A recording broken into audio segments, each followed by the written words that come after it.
E hoje nós vamos conversar sobre o livro Palavras de Vida Eterna. Nós vamos comentar aqui o capítulo 61 do livro Palavras de Vida Eterna, e que é uma obra que foi editada pela Comunhão Espírita Cristã de Uberaba e editada, o prefácio aqui de Emmanuel é de 1964. Tá? Então, um livro com 57 anos. Né? Foi 14 de setembro de 1964 que Emmanuel fez o prefácio desse livro. Então, esse livro é mais novo do que eu um dia, porque eu nasci em 13 de setembro de 1964. E o livro foi editado 14 de setembro de 1964. Então, é um livro que tem mais ou menos a minha idade, 57 anos. A diferença entre mim e o livro é de um dia. Então é uma obra antiga, é uma obra antiga. E é interessante perceber a atualidade dessa obra, a atualidade desse livro, Palavras de Vida Eterna. Então vamos lá com esse livro editado em 14 de setembro de 1964. Portanto, um dia mais novo do que eu, que sou de 13 de setembro de 1964. Então, vamos conversar sobre esse assunto, sobre esse capítulo, perdão, remédio santo. É um tema que eu achei interessante, eu folheava aqui o livro ontem à noite, e aí achei interessante trabalharmos hoje o capítulo 61, que é justamente esse. E a característica dessas obras de Emmanuel, a característica delas é justamente fazer análises de frases, de versículos, de enunciados trazidos pelo Cristo, trazido pelos apóstolos em suas epístolas, como João e Pedro, trazidos por Lucas no Atos dos Apóstolos, trazidas pelas cartas paulinas, pela carta de Tiago, e aí vai, pela carta de Judas. Então, Emmanuel faz um passeio, né, por essas cartas diversas. E aqui, então, nesse capítulo específico, Emmanuel trabalha o capítulo 23, versículo 34 do Evangelho de Lucas, quando então Jesus, içado à cruz, ele então diz: Pai, perdoa-lhes, porque não sabem o que fazem. Esse é o versículo que Emmanuel opta em analisá-lo, trazendo para nós a ideia do perdão, mas trazendo a ideia do perdão como um remédio, Vejam o título do capítulo 61, Perdão, Remédio Santo. Então já percebemos que pelo título, Emmanuel vai fazer uma reflexão sobre o perdão, não como um ponto de virtude no sentido de elevar a pessoa a um nível virtuoso enorme, de grande tamanho. Emmanuel vai trabalhar a ideia do perdão como um remédio.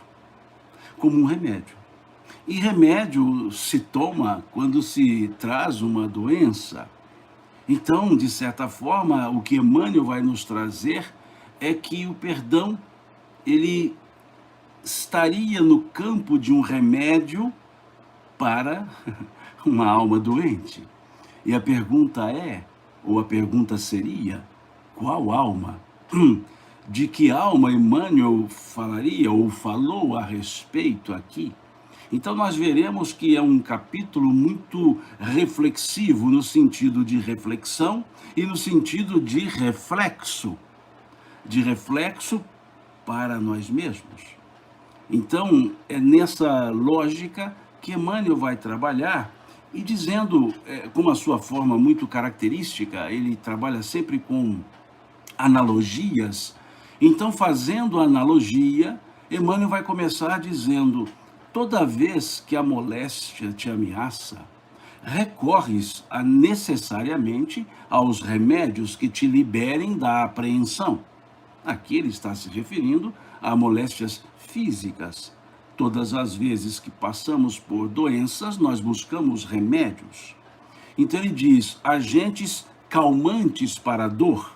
Buscamos elementos que possam acalmar-nos, serenar-nos, sedativos para a ansiedade. Então ele vem mostrando o aspecto do sentir, que é a dor, do aspecto do sentir de sentimentos, que é a ansiedade. Então, aqui ele vai fazer essa introdução muito pestalozziana até, né? Uma introdução muito construtivista, porque ele parte do conhecido para analisar o desconhecido. Em outros termos, ele parte do percebido, ele parte da matéria para se chegar à alma, ele parte do visto, do comum, do sentido, para o reflexivo. Então ele parte das doenças do corpo, para as quais buscamos remédio, e vai trabalhar com a doença da alma, para a qual também buscaremos remédio. Então é muito característico em Emmanuel essa forma. Ele é caracterizado por essa forma literária muito bem trabalhada, muito simples até no sentido de facilitar o entendimento, mas que é até, aliás, não, mas que é até uma forma que Jesus utilizava quando ele falava das parábolas, que eram elementos conhecidos para se chegar a uma ideia reflexiva desconhecida.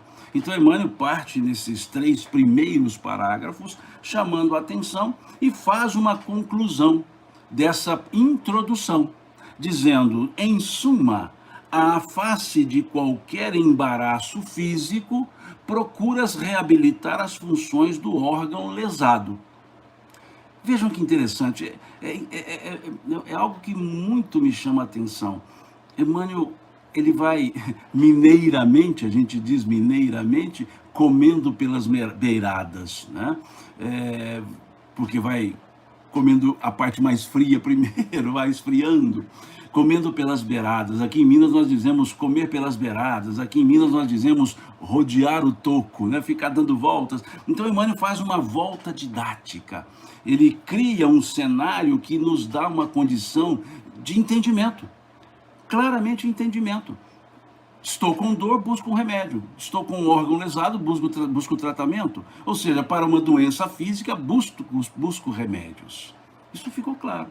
E aí agora ele inaugura o raciocínio para trabalhar efetivamente com perdão. Aí, na sequência, ele faz agora um parágrafo de ligação.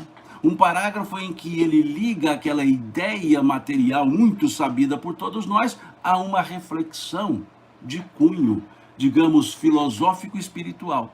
Então ele diz assim: lembra-te de semelhante impositivo e recorda que há pensamentos enfermiços, de queixa e mágoa, de prevenção e antipatia, a te solicitarem adequada medicação para que se te restaure o equilíbrio. Olha que parágrafo. Observemos esse parágrafo. Vejamos que profundidade é esse parágrafo. Ele vai já no parágrafo nos dizer que vai tratar do perdão como remédio para nós, não como remédio para o outro. Não como remédio a dar àquele que está sendo perdoado, mas àquele que elabora em si o perdão. E ele faz isso de uma maneira magistral, porque ele diz assim, alertando-nos que nós temos pensamentos que nos são enfermiços, causam enfermidade em nós. E aí ele diz quais pensamentos são. Por exemplo, queixa e mágoa. Olha que interessante. Ele nos dizendo que a mágoa é um pensamento, é um sentimento enfermiço. Enfermiço. E nós ficamos nos remoendo na mágoa. E ele dizendo que é enfermiço, que nos faz mal. Vejam, ele diz aqui, queixa e mágoa. Queixa, como nós queixamos das coisas. Se está calor, queixamos do calor. Começa a esfriar, queixamos do frio. Se está sol, queixamos da falta de chuva. Se chove, queixamos do excesso de chuva. Perceberam o quanto nós temos os queixumes?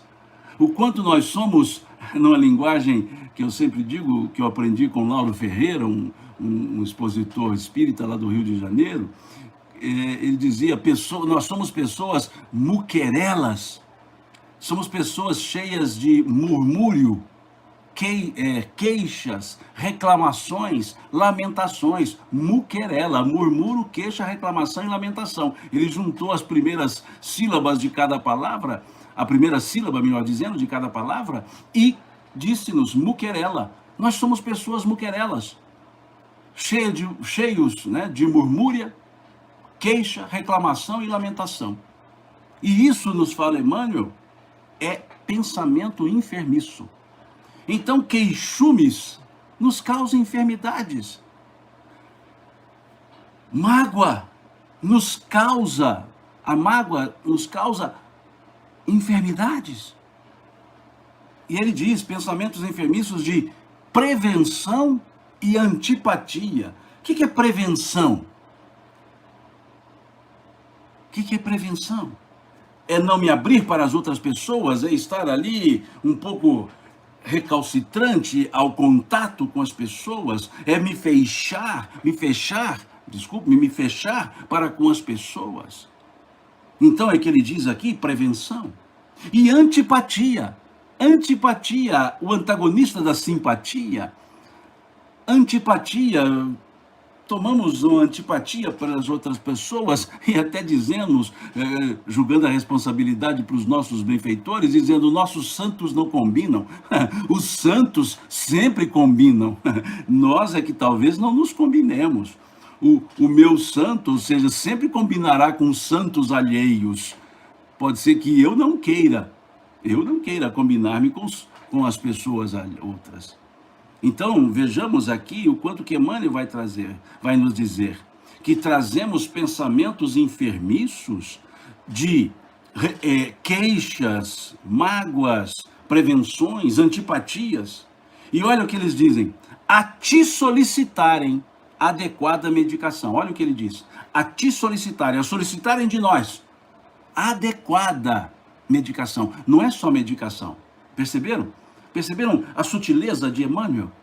Não é só a solicitar de nós uma medicação, mas sim uma adequada medicação, desculpe-me. Não é qualquer medicação, uma adequada medicação. E uma adequada medicação, perceba, olha que sutileza de Emmanuel, olha que mensagem subliminar ele traz. Quando nós vamos a um médico, ele nos dá uma adequada medicação. Mas para ele nos dar a adequada medicação, o médico, a médica, para ele ou ela nos dar a adequada medicação, ele precisa fazer a anamnese. O que é a anamnese? É aquela entrevista em que pergunta ao paciente como você está, quais são os seus sintomas, o que você está sentindo. Ele vai fazendo a anamnese e construindo uma linha para um diagnóstico. Depois da anamnese, pode ser que ele solicite alguns exames. O que quer dizer isso? Quer dizer que há uma preparação, que há algo que precisa ser feito, uma anamnese, para ele medicar, para ele diagnosticar e medicar. Aí sim, a medicação vai ser adequada. Quando Emmanuel aqui coloca que esses sentimentos enfermiços nos solicitam uma adequada medicação, quer dizer então que Emmanuel está nos dizendo que precisamos fazer a anamnese de nós mesmos. Nós mesmos fazermos a nossa anamnese. Perguntar a nós mesmos os sentimentos que nós trazemos. Perguntar a nós mesmos a situação na qual estamos. Fazer essa anamnese da nossa estrutura de consciência. Porque essa é a forma de buscar o adequado medicamento, a adequada medicação. E alguém aqui no Instagram, eu estou falando aqui no YouTube, aqui no Instagram, citou aqui Irmã Sidufo. Irmã Sidufo, o Espírito, nos traz uma ideia interessante. Ela nos traz uma ideia dizendo que não importa o que sentimos em relação a uma ou a outra pessoa, mas por que sentimos? Por que determinada pessoa nos causa, outra em outras palavras, por que nós nos sentimos afetados ante uma ou a outra pessoa? Essa é a anamnese. Essa é a anamnese que nós precisamos para desenvolver essa adequada medicação. No caso aqui, o perdão. Então vejamos que o perdão é algo que sai de uma vontade, de um sentimento. Vejamos. É importante percebermos. E aí ele diz no parágrafo, adequada medicação para que se te restaure o equilíbrio. Olha que coisa interessante. Quer dizer então que quando guardamos esses pensamentos enfermiços, da mágoa, da queixa, da prevenção, da antipatia e outros similares, estamos em desequilíbrio. Estamos em desequilíbrio. Desequilíbrio emocional, desequilíbrio mental no sentido de sentimento. Perceberam? Então, é uma medicação adequada para restaurar o nosso equilíbrio. Aqui no Instagram, a Maria do Carmo pergunta quem é o autor. Nós estamos analisando trechos, capítulos da obra Palavras de Vida Eterna, de autoria do Espírito Emmanuel, por meio da psicografia de Chico Xavier. É esse livro que estamos analisando. É um texto do Espírito Emmanuel. Então aqui ele está mostrando esse aspecto. E agora ele faz uma composição no parágrafo seguinte. Ele faz uma composição, uma estrutura, dizendo, e melhor dizendo, uma comparação mais efetiva. E ele diz, e se nas doenças vulgares no sentido de vulgo, comum para todos, se nas doenças vulgares reclamas despreocupação em favor da cura, é natural que nos achaques do espírito necessites de esquecimento para que te refaçam as forças. Aqui ele está dizendo que nessas doenças vulgares, o que é doença vulgar? Doença do vulgo, ou seja, de todos, porque não é no sentido pejorativo da palavra, do verbo, da palavra, desculpe, vulgar, do estar na condição vulgar. Vulgar é aqui no sentido do vulgo, ou seja, vulgo é aquele comum a todos, né? Vulgarizar é tornar comum. Mas acabou que deu-se sentido também pejorativo para a palavra vulgarizar, para o verbo vulgarizar, né? Mas não é nesse sentido, é no sentido do vulgo, né? Ou seja, de todos. E então ele diz que nessas doenças do dia a dia comum, a gente toma medicação, passa a consulta, toma medicação e fica tranquilo esperando o efeito, cuidando do efeito. Então ele está dizendo da mesma forma, ele está dizendo que no campo dos sentimentos também nós precisamos trabalhar com essa naturalidade, sabendo que vai se ajustar. O Eduardo propõe aqui para falar do perdão e esquecimento, falaremos disso um pouco mais à frente, Eduardo, vamos sim falar sobre isso. Então, percebamos aqui que quando Emmanuel fala do esquecimento, não é um sentido assim, memória. Não é o lembrar ou esquecer de memória, é o guardar ou não o ressentimento. Guardar ou não o ressentimento. É isso que Emmanuel vem trazendo aqui. É esse o aspecto do esquecimento, que nós trabalharemos, daqui a pouco falaremos sobre isso.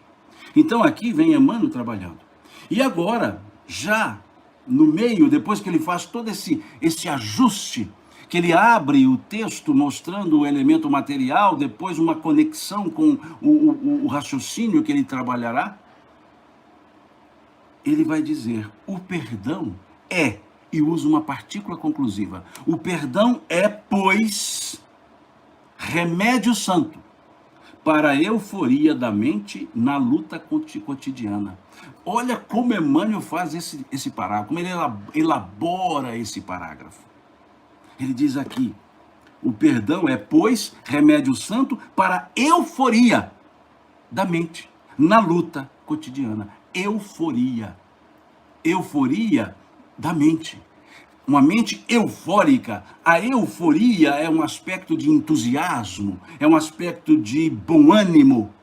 Então ele está dizendo que nesse caso o perdão, quando trabalhamos, quando temos esses sentimentos, esses ressentimentos que nos fazem mal, sim, nos fazem mal, o perdão é o santo remédio, é o remédio santo que ele diz, que dá euforia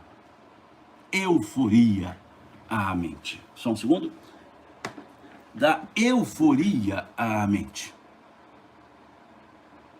Uma coisa belíssima. Uma mente eufórica não é uma mente superficial, é uma mente entusiasmada.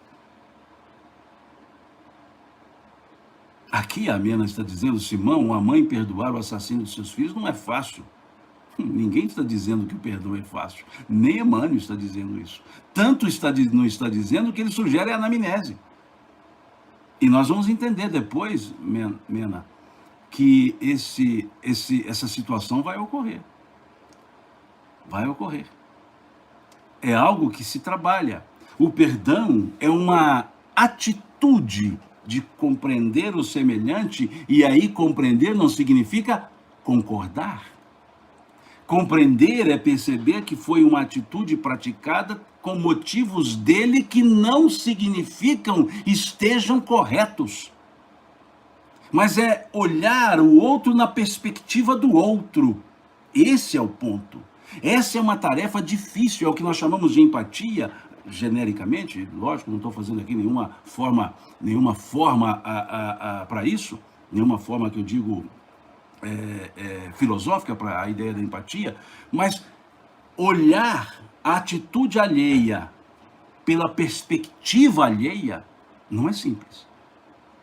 A pessoa tem desvalores, a pessoa tem indiferenças de sentimento, é uma pessoa de total indiferença. Então, é a perspectiva dela. Por isso, compreender não é aceitar, não é concordar. O perdão é uma ação profilática para uma boa convivência nas coisas comezinhas e nas demais coisas. A ideia muito bem colocada pela Mena, muito bem colocada mesmo aqui no Instagram, muito bem colocado. Não é simples, não é fácil, num extremo de ação, de dano, de dor, levar o perdão. Mas o perdão é uma elaboração. É uma elaboração. Para que ele não se transforme, para que ele diminua a ideia da vingança. A ideia de ser justiceiro, em vez de sermos justos. Justiceiro. Aliás, estou lendo um livro que eu ganhei de presente da minha querida amiga Daniela Migliali, A Origem do Direito Sistêmico. Achei muito interessante, está aqui do lado que eu estou lendo, e isso o autor, Sami Storch, ele diz isso. Ele diz que nós trazemos muitas vezes a ideia de justiça com sentimento de justiceiro. De justiceiro. E o perdão é que atenua isso. Porque a gente quer que a outra pessoa pague para que ela sofra dor. Veja, tá certo, é um momento, é um sentimento que se tem, mas o perdão é justamente para ir trabalhando isso, para ir mostrando que o senso de justiça olha a pessoa também e quer fazer justiça ao ato. E muitas vezes nós desenvolvemos a ideia de justiceiro para fazer justiça à pessoa. Então, por isso que a gente diz uma ação profilática, é uma profilaxia a ideia do perdão. E não deixa de ser, óbvio, uma virtude, não deixa de ser uma virtude. A Dionísia diz aqui no Instagram que o nosso direito penal é assim. Sim, sim. Quando olhamos a estrutura da pena, por exemplo, a pena, ela traz 3 características, ela traz o aspecto retributivo, o aspecto educativo e o aspecto preventivo. São os 3 atributos da pena, né? A ideia de Foucault, inclusive, trabalha-se com essa ideia. E o que é o retributivo? É a pessoa, de fato, sentir o dano que ela causou a outro. E esse sentir lhe doer no sentido interno da palavra, e por isso ela tem a reclusão. Aquela reclusão é para tirá-lo de um convívio social que ele pode comprometer no bem-estar, mas ao mesmo tempo deixá-lo num processo de individualidade para que ele pense no dano causado. E esse pensar no dano causado, associado a algumas ações, pode gerar o aspecto reeducativo. E, ao mesmo tempo, sabendo do aspecto retributivo da pena, pode a sociedade não praticar o delito, daí o aspecto preventivo, para não ter a retribuição da pena. Mas, na prática, isso acaba não acontecendo. Mas a ideia trazida pelos espíritos é justamente nesse sentido. É uma profilaxia, precisa de um tempo. André Luiz, salvo engano, no livro Nos Domínios da Mediunidade, ele diz que o perdão é o remédio que nos recompõe a alma doente. Veja que interessante, acho que está lá no livro Nos Domínios da Mediunidade. O perdão é o remédio que nos recompõe a alma doente. Vejam que interessante. É uma experiência de paz interior e de compreensão da forma de viver. É uma ideia. É esse aspecto que precisamos trabalhar, e quase sempre eu trago os pensamentos do grande poeta libanês, Khalil Gibran. Ele dizia que o perdão é o perfume que as flores soltam quando são pisadas. É o perfume que as flores soltam quando são pisadas. Salvo engano, posso estar enganado, mas parece-me que está lá no livro Areia e Espuma. Parece-me, posso estar enganado. Então, percebamos que não é uma tarefa simples, é uma elaboração. Elaboração. E segue Emmanuel dizendo-nos aqui: tanto quanto não deves conservar detritos e infecções no vaso orgânico, não mantenhas aversão e rancor na própria alma. Olha que coisa bonita. Da mesma forma que a gente não quer guardar detritos no corpo, Emmanuel nos fala que não devemos manter a aversão e rancor na própria alma. Veja. Aqui a Patrícia no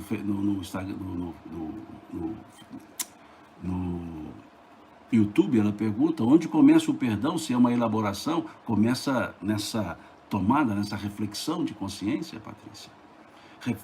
Em olhar para si, começa nesse aspecto do autoconhecimento, das sensações que se sente e perceber o mal que está se fazendo a si mesmo.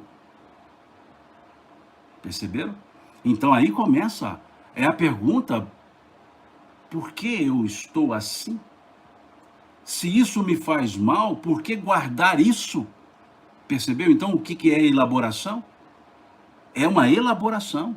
Eu preciso fazer, porque não se dá assim, não, hoje eu resolvi perdoar. Não, não é um resolvi assim, acordei com vontade. É algo que se elabora, que se percebe a impropriedade do pensamento enfermiço. E nós vamos chegar lá nos processos de elaboração para isso. Vamos falar disso, daqui a pouquinho eu chego lá.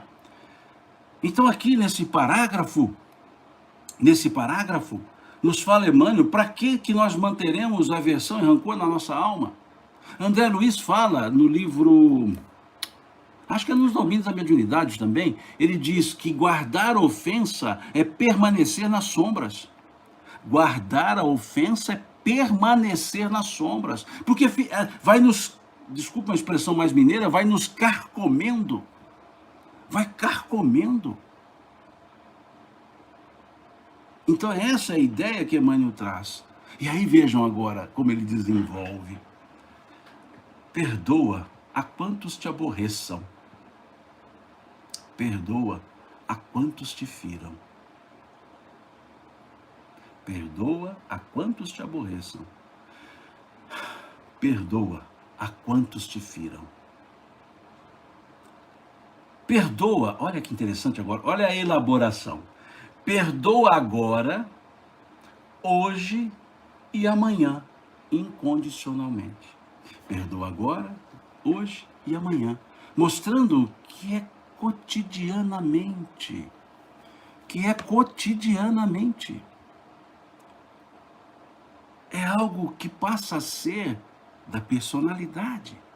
Mas é natural, enraivecemos-nos, chateamos-nos, percebemos a impropriedade, percebemos o dano que vai causar a nós mesmos, esse remoer. Então aí vem a elaboração.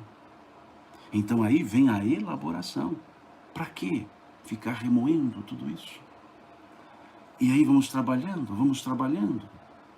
E isso nos lembra, salvo engano, o capítulo 18 de Mateus, aquela passagem de Pedro com Jesus, perguntando a Jesus: Senhor, até quanto devo perdoar o meu irmão que atenta contra mim? Até 7 vezes? Veja que interessante essa pergunta de Pedro para Jesus. Senhor, até quanto devo perdoar o meu irmão que atenta contra mim? Até 7 vezes? E Jesus responde para ele: Pedro, eu não te digo até 7 vezes, mas até 70 vezes 7 vezes. Essa passagem é interessante pelo aspecto do perdão, mas também pelos números. Não é numerologia, não. Pelos números. De onde saem esses números? De onde Pedro tira 7 vezes? De onde Jesus tira 70 vezes 7? Não são números aleatórios. Isso está no capítulo 4 do livro Gênesis, livro bíblico. Capítulo 4 do livro Gênesis, lá da Bíblia, o primeiro livro. Capítulo 4, ali, versículo 24. Que fala-nos de uma passagem relativa a Lameque. Lameque, um personagem lá do Gênesis. Lameque. E Lameque diz: Caim pecou contra o irmão, foi homicida. E foi punido 7 vezes. Veja que interessante. Lá no Gênesis, capítulo 4, está lá dizendo, Lameque dizendo, Caim atentou contra o seu irmão, foi homicida e foi punido 7 vezes. Daí a pergunta de Pedro: perdoar 7 vezes? Porque Caim foi punido 7 vezes. Parábola, mas foi punido 7 vezes. Então 7 vezes era o máximo da punição. E para Pedro, 7 vezes era o máximo do perdão. E aí vem Jesus e diz 70 vezes 7. É a fala de Lameque. Lameque também diz: eu pequei contra o meu irmão, também foi homicida. Lameque será punido 70 vezes 7. Veja Lameque dizendo, Lameque será punido 70 vezes 7. Ele aumentou a pena de Caim, da parábola. Aumentou a pena, não 7 vezes, 70 vezes 7. Aí Jesus vem e fala, o perdão deverá ser 70 vezes 7. Já que Lameque estendeu a pena, Jesus estendeu o perdão. Em outras palavras, deve-se perdoar sempre. Perceberam? Deve-se perdoar sempre. Então, as falas de Jesus, elas não são aleatórias. Os exemplos trazidos, os lugares citados, os espaços geográficos, não era. A Ângela diz aqui, 7 vezes seriam 7 encarnações? Não vamos criar essas amarrações, não. Porque se olharmos a ideia de reencarnação, ela não tem número. Ela não tem número. Basta olhar lá, sugiro que leia a partir da questão 166 do Livro dos Espíritos, que diz que reencarnaremos enquanto necessário for para reparar. Então não há limites para a oportunidade. Sugiro que leia, inclusive, a questão 171 do Livro dos Espíritos. Então não é esse aspecto de... Jesus não, ele simplesmente trabalhava com o conhecido. Eles conheciam a estrutura do Velho Testamento, hoje assim chamado, a estrutura da lei, a estrutura do Gênesis, do Pentateuco, e Jesus trabalhou com isso, então ele buscava aquilo lá e trazia. Então foi tranquilo, ele só disse, olha, já que Lameque disse que 70 vezes 7 é o máximo do perdão, é o máximo da ofensa, é o máximo da punição, melhor dizendo, Jesus vai dizer 70 vezes 7 é o máximo do perdão. Ou seja, quantas vezes houver ofensa, quantas vezes haverá o perdão. Por isso a reencarnação é a demonstração dessa atitude de Deus. Na questão 171 diz lá claramente, em que se fundamenta o dogma, a verdade da reencarnação, e eles respondem na justiça de Deus e na revelação, pois um bom pai sempre deixa abertas as portas para o arrependimento dos seus filhos. Sempre deixa abertas as portas. A senhora Mara diz, analogia com as gerações? Também não, senhora Mara. Não é gerações, isso é uma parábola que traz a ideia de um crime, um pecado e um outro pecado igual, sapiência do erro, continua a punição, continua a responsabilidade mais alta do que a anterior, né? Então nós não podemos ficar fechando essas formas, porque são formas parabólicas de uma cultura que trabalhava com arquétipos, que é a cultura hebraica. Então Jesus só fez isso, ele transitou pela cultura hebraica, dizendo, olha, se lá está dizendo que a punição maior é 70 vezes 7, eu estou dizendo que o perdão maior é 70 vezes 7, ou seja, em conformidade direta com a condição. Aqui a Grace pergunta onde estão essa passagem de 7, capítulo 4 do livro Gênesis bíblico. Versículo 24, em especial, essa fala de Lameque. Versículo 24. Está lá, né? Tranquilo. Então, seguindo aqui, ele fala, perdoa agora, perdoa hoje, perdoa amanhã, incondicionalmente. Isso nos leva a esse 7 vezes de Pedro e 70 vezes 7 de Jesus, lá do capítulo, salvo engano, 18 de Mateus, com essa ideia da condição incondicional. Né? E segue. Segue aqui Emmanuel dizendo, recorda que todas as criaturas trazem consigo as imperfeições e fraquezas, que eles são peculiares, tanto quanto ainda desajustados, trazemos nós mesmos também as nossas. Então todos têm as suas fraquezas, nós também. Nós fazemos parte do todo, do todos. Então, temos as nossas fraquezas. Não há dúvida, temos as nossas fraquezas. E aí vem o aspecto que o Fábio colocou aqui sobre o perdoar e o esquecer. A ideia aqui da palavra esquecimento trazida por Emmanuel não é no campo da memória. Não é no campo da memória. Eu vejo aqui a Catarina dizendo Mateus 20, versículo 22, pode até ser. A pergunta de Pedro, salvo engano, está no versículo 21, nos versículos 21 e 22 do capítulo 18 de Mateus, a pergunta de Pedro. E a resposta, a ideia trazida por Lameque é o capítulo 4, salvo engano, versículo 24 do Gênesis bíblico. Tá? Mas seguindo aqui, quando se fala esquecer, é não guardar o sentimento, o ressentimento, não é memória. Porque nós não esqueceremos.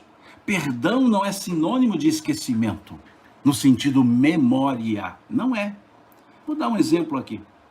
Suponhamos, na minha infância, que faz tempo, que na minha infância eu tinha lá um amigo de infância, do dia a dia, e num momento lá do nosso, né, nós nos desentendemos lá, infância, 6 anos, 7 anos, sei lá, infância, e aí nos desentendemos e, aspas, brigamos.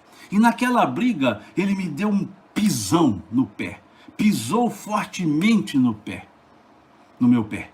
e pisou tão forte no meu pé, na minha unha, que machucou, afetou a matriz e não mais cresceu. Não mais cresceu, afetou, suponhamos. E aí passam-se anos, sei lá, passam-se 30 anos e 40 anos e eu me encontro com aquele amigo da infância. E aí nos encontramos e nos abraçamos e ele fala assim, você se lembra de mim?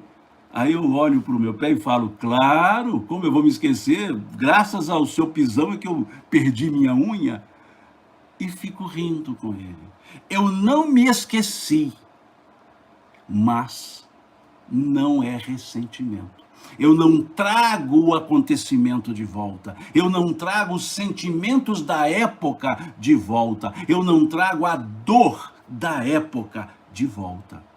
É esse o sentido do esquecimento no perdão. Não é o esquecer de memória. Eu sempre vou me lembrar do fato, mas não terei as mesmas sensações de quando o fato ocorreu. Essa é a ideia do perdoar e esquecer. O esquecer não é tirar da memória. O esquecer é tirar do ressentimento. É tirar da vontade de devolver. É tirar daquela forma danosa ou sofrida lá de trás. É uma releitura do acontecimento. Uma releitura. Então, essa é a ideia, quando Emmanuel fala aqui, no parágrafo que lemos anteriormente, do esquecimento para que te refaçam as forças. Não é o esquecimento memória, porque se eu esquecer um fato tão relevante, eu estou com problema de memória. Eu vou estar com problema de memória. Como esquecer de um fato relevante? Não vamos esquecer, um exemplo trazido aqui, tão drástico, tão relevante, tão dolorido. Não vai esquecer nunca o fato. Mas o perdão não é para esquecer o fato, é para ressignificar o acontecimento. Percebemos? Deu para perceber, aliás? Para ressignificar o acontecimento no campo do sentimento.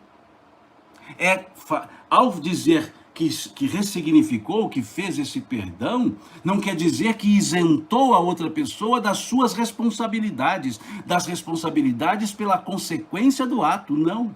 O perdão não é dizer, tudo bem, vai viver sua vida aí. Não, não. A pessoa que comete o delito responsabiliza-se pelo delito, mas é não guardar aquela ofensa, aquela mágoa, aquele ressentimento.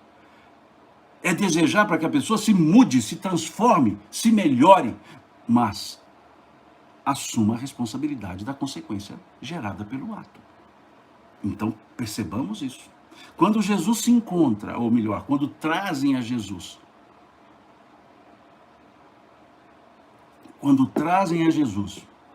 aquela mulher que foi acusada de adultério,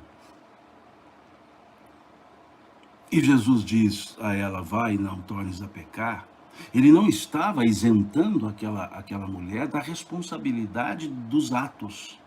Tanto não estava que ela foi trazida ali de maneira, seguindo a lei de Moisés, para ser lapidada. Mas quando ele diz, vai, não peques mais, ele pede, em outras palavras, que ela modifique a sua conduta.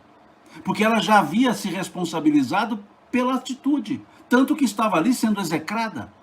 Quando ele curou um homem da mão mirrada, ele também disse ao homem da mão mirrada, vá e não tornes a pecar, para que não te aconteça coisa pior. Veja o que ele disse. A mão mirrada já era a consequência. E ele ali curou e diz, olha, estou curando a consequência. Você já fez por merecer essa cura, mas não erre daqui para frente. Não tornes a errar. E ele diz, para que não te aconteça coisa pior. Porque já havia consciência. Então, por que continuar errando?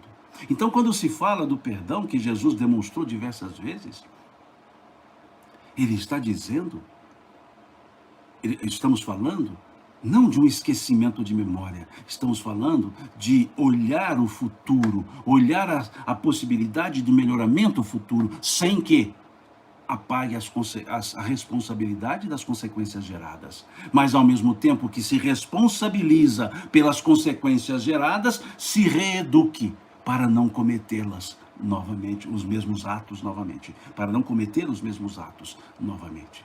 Daí o aspecto educativo, a partir do retributivo, ou seja, a partir da consequência, pensar e melhorar.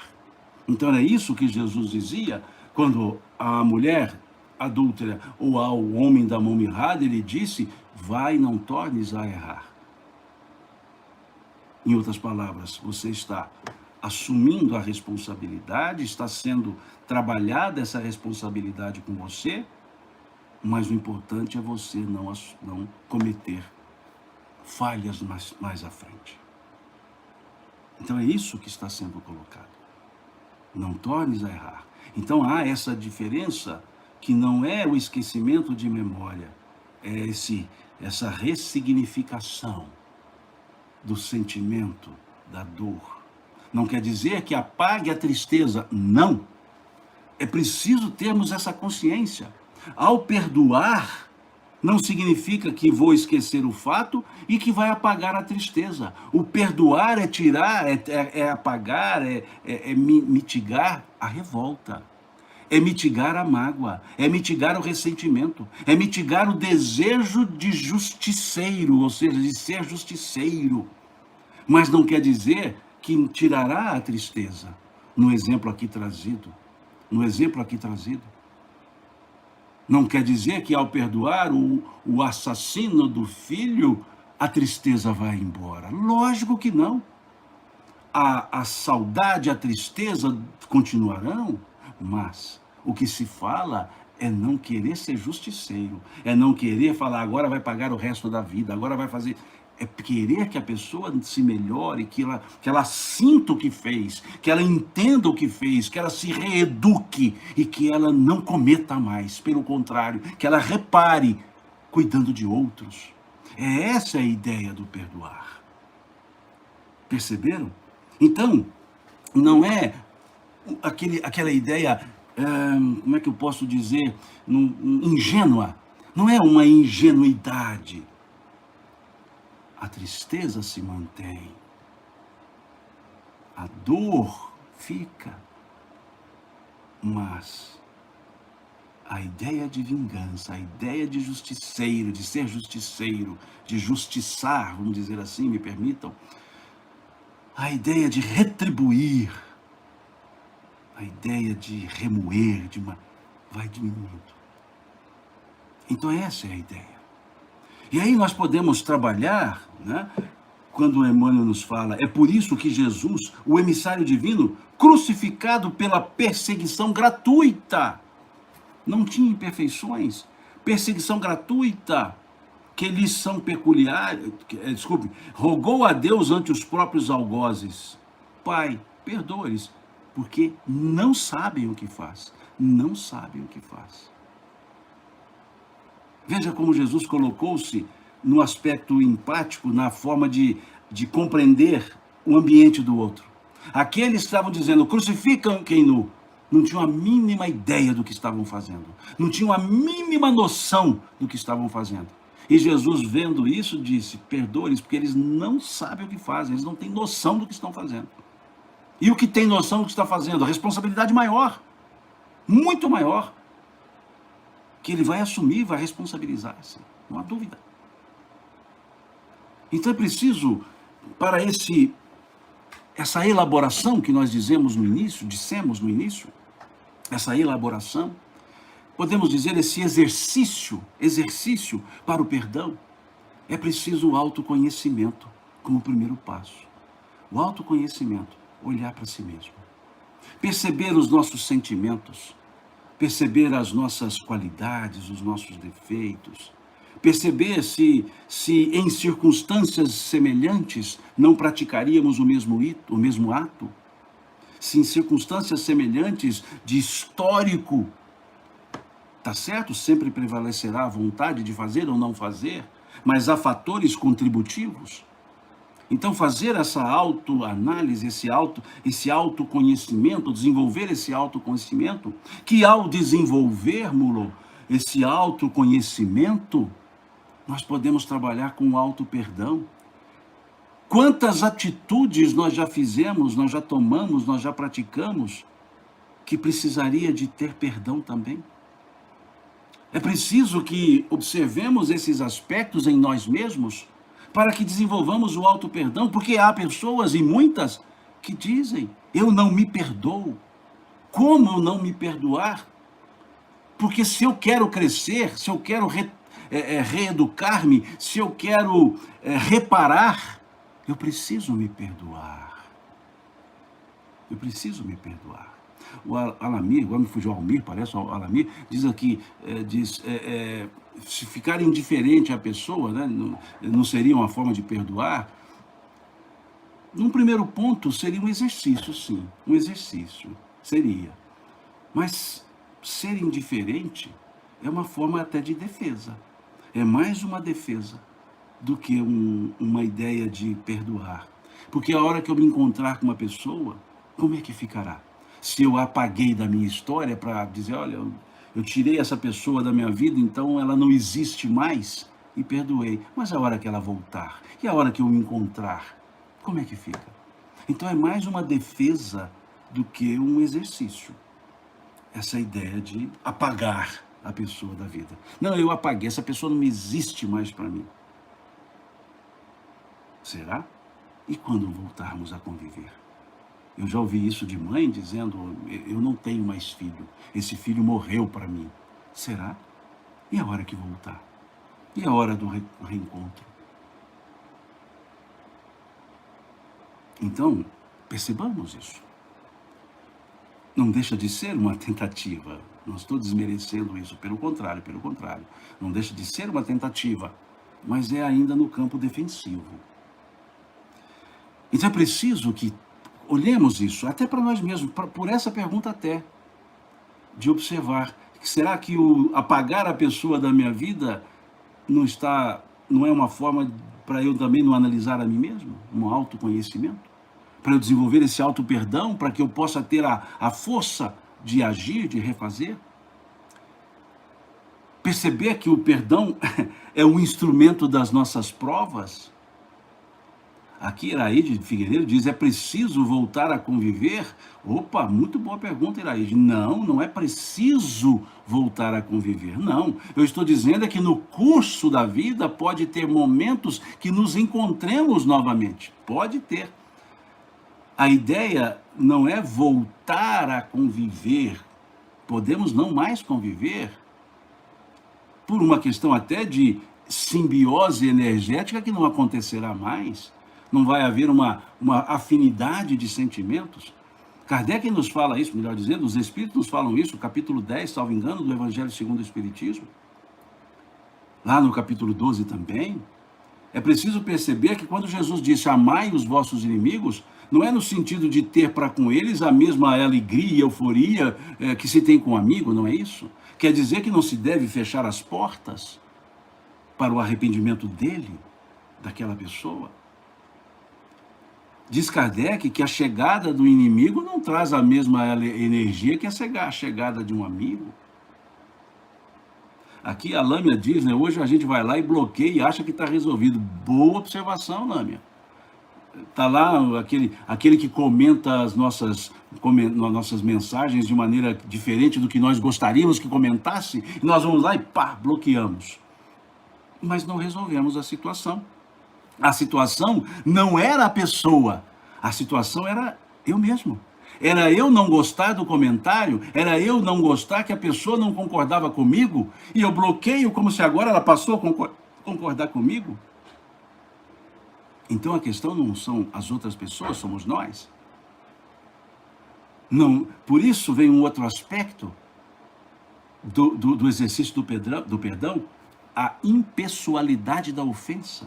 A impessoalidade da ofensa. Nós olharmos o ato e tirarmos nós do ato, para ver, é o contrário, em vez de retirar a pessoa, eu me retiro, ou seja, eu faço uma abstração de mim mesmo e observo só a atitude, como se ela não fosse comigo, como se ela não fosse comigo. Perceberam?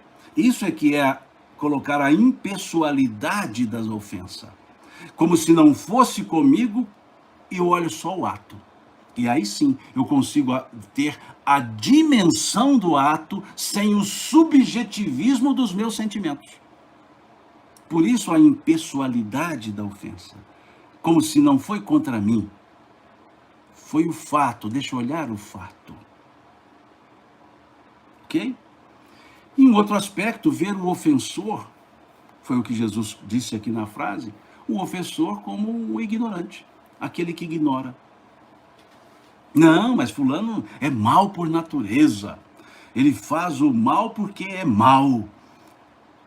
Mesmo assim, ignora o bem. Porque se soubesse o que é o bem, não praticaria o mal. Mesmo assim, continua sendo o ignorante. Ele não ignora as consequências danosas do ato. Ele ignora as consequências bondosas do bem. Então, ignorando o bem, pratica o mal. Então, essa condição de abstração para olhar o ato nos permite observar esses outros pontos. Aí segue Emmanuel. E encerra Emmanuel. E, deixando os ofensores nas inibições próprias a cada um, sustentou em si a luz do amor que dissolve toda a sombra, induzindo-nos à conquista da luz eterna. Olha que fechamento Emmanuel faz. E deixando os ofensores nas inibições próprias a cada um, sustentou em si a luz do amor que dissolve toda a sombra, induzindo-nos à conquista da luz eterna. Isso foi o que Jesus fez. Ele guardou a mágoa? Não. Ele ficou com os ressentimentos? Não. Ele seguiu o seu caminho. E deixou a cada um as suas próprias inibições. Olha que interessante. Deixou para cada um as suas próprias inibições. Muito interessante essa forma que Jesus nos traz. Deixa a cada um as suas próprias inibições. Eu acho que dá para perceber agora porque no início eu disse elaboração. Não é uma elaboração a ideia do perdão? Ele não pode ser uma obrigação. Ele passa a ser uma necessidade. Nós temos a necessidade de perdoar. Olha que interessante. Mas não significa esquecer o fato, não significa apagar a tristeza, significa não manter a revolta, significa não querer retribuir, significa querer que a outra pessoa reconquiste a si mesma, reeduque-se e comece a mudar suas atitudes e a reparar as anteriores. Por isso, um aspecto profilático. Então, não é algo simples.